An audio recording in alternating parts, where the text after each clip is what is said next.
Para buhos kabaw naman siguro mo kung unsa ni. Buhat di og balay, mansion, submarine, spaceship para outer space. Kuntaka lang mi.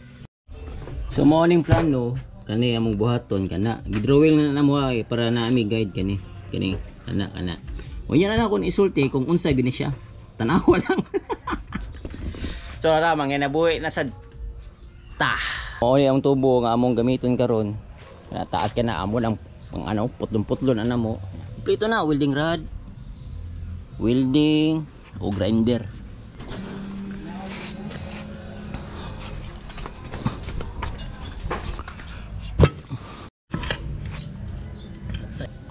Tapos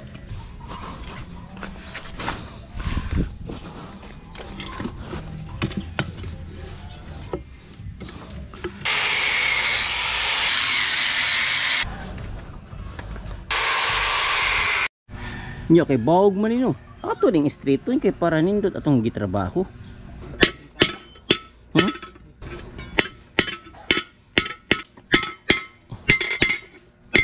Oh, klaro na kayo ha. Mao na siya among gibuhat, nakabarog na siya.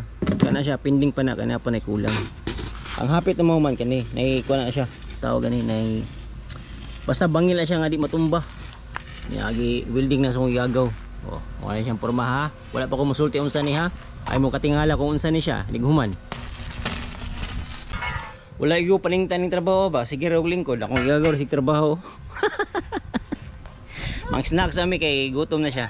Then apil sa kog kaon bisag ko galihok. Pero mulihok ko ron magmasa ko. Tara mangutang sa ta. Alright, nakautang na mi. Anya lang na ha. Nag-aon na eh. Tara.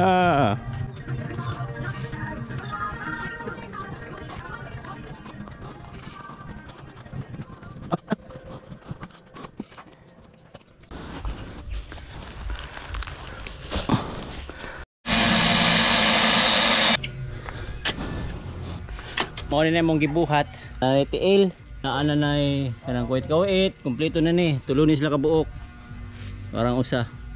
So ready na siya para buhos. Kabaw naman siguro mo kung unsa ni no kung gusto magpabuhat di og balay, mansion, submarine, spaceship para outer space. Kuntaka lang mi.